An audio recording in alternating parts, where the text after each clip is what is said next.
ಒಬ್ಬ ಶಾಸಕರ ಹೆಸರು ಯಾವ ರೀತಿಯಾಗಿ ಮುಂಚೂಣಿಯಲ್ಲಿ ಕೇಳಿಬರುತ್ತೋ ಅದೇ ರೀತಿಯಾಗಿ ಇವರ ಹೆಸರು ಕೂಡ ಕೇಳಿಬರ್ತಾ ಇದೆ. ಅವರೇ ರವೀಶ್, ಅರಕೆರೆ ರವೀಶ್ ಅಂತ ಹೇಳಿ. ಇವರು ತುಮಕೂರು ಗ್ರಾಮಾಂತರ ಸೇರಿದಂತೆ ತುಮಕೂರು ನಗರ ವ್ಯಾಪ್ತಿಯಲ್ಲಿ ಸಾಕಷ್ಟು ಇವರ ಹೆಸರು ಪ್ರಚಲಿತದಲ್ಲಿರುವಂಥದ್ದು. ಈಗ ಸದ್ಯದ ಮಟ್ಟಿಗೆ ಜಿಲ್ಲಾ ಮಟ್ಟದಲ್ಲಿ ಒಂದಷ್ಟು ಜಿಲ್ಲಾಧ್ಯಕ್ಷರ ಬದಲಾವಣೆ ಕೂಗು ಕೇಳಿಬರ್ತಾ ಇದೆ.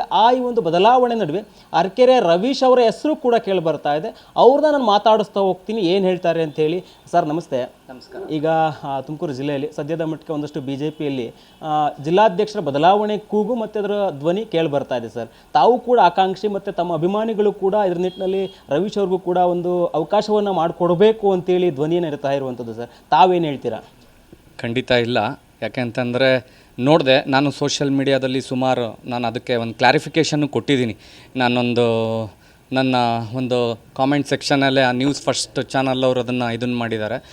ಯಾಕೆ ಅಂತಂದರೆ ಸುಮಾರು ಜನ ಇದ್ದಾರೆ, ನಮಗಿನ್ನ ಅನುಭವಿಸ್ತಿದ್ದಾರೆ. ಅದಕ್ಕೆ ನಾನು ಭಾಳ ಚಿಕ್ಕವನಿದ್ದೀನಿ.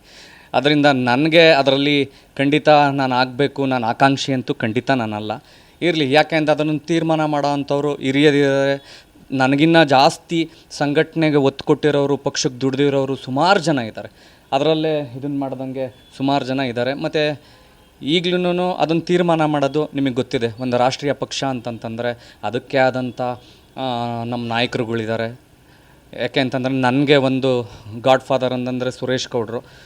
ನಾವು ಗ್ರಾಮಾಂತರದಲ್ಲಿರೋದ್ರಿಂದ ನಾನಂತೂ ಖಂಡಿತ ಅದಕ್ಕೆ ಆಕಾಂಕ್ಷಿ ಅಲ್ಲ.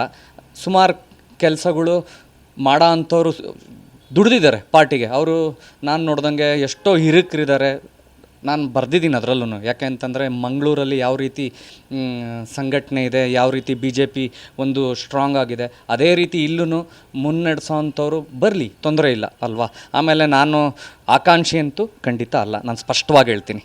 ಸರ್, ಈಗ ನಾವು ನಿಮ್ಮ ಒಂದಷ್ಟು ರಾಜಕೀಯ ಒಂದು ಬೆಳವಣಿಗೆ ನೋಡ್ತಾ ಹೋದರೆ ಸರ್, ಅರಕೆರೆ ಗ್ರಾಮ ಪಂಚಾಯತಿ ಬಂದಂಥ ಸಂದರ್ಭದಲ್ಲಿ ಅಲ್ಲಿ ಸಾಕಷ್ಟು ಸಂಘಟನೆಯನ್ನು ಮಾಡಿದ್ದೀರಾ. ಅಲ್ಲಿ ಏನಾದರೂ ಗೆಲುವು ಸೋಲು ಅಂತ ಬಂದಾಗ ನಿಮ್ಮ ಹೆಸರು ಮುಂಚೂಣಿಯಲ್ಲಿ ಬರುತ್ತೆ.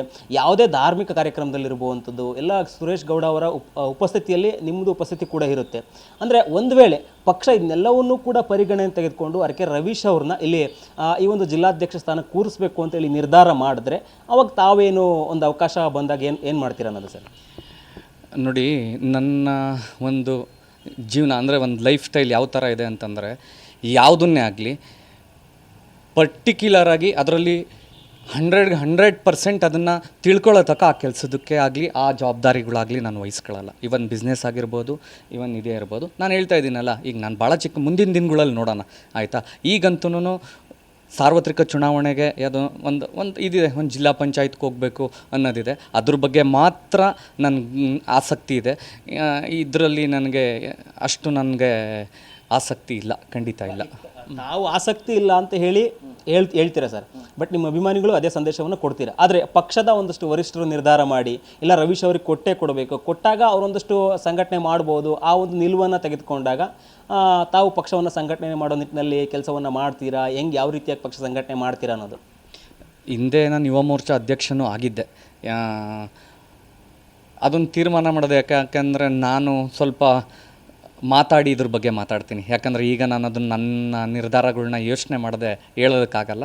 ನಮ್ಮ ವರಿಷ್ಠರು ಇದ್ದಾರೆ, ಸುರೇಶ್ ಗೌಡ್ರು ಇದ್ದಾರೆ, ಜ್ಯೋತಿ ಗಣೇಶ್ ಅವರು ಇದ್ದಾರೆ, ಅವ್ರನ್ನೆಲ್ಲ ತಿಳ್ಕೊಂಡು ಸೋಮಣ್ಣವ್ರು ಹಿರಿಕರಿದ್ದಾರೆ. ಅವ್ರನ್ನೆಲ್ಲ ಮಾತಾಡಿ ಇದನ್ನು ಮಾಡ್ತೀನಿ. ಈಗ ಸದ್ಯಕ್ಕಂತೂ ನನಗದು ಆಸಕ್ತಿ ಇಲ್ಲ, ಖಂಡಿತ ಇಲ್ಲ. ಇದು ಅರಕೆರೆ ರವೀಶ್ ಅವರ ಒಂದಷ್ಟು ಅಭಿಪ್ರಾಯ.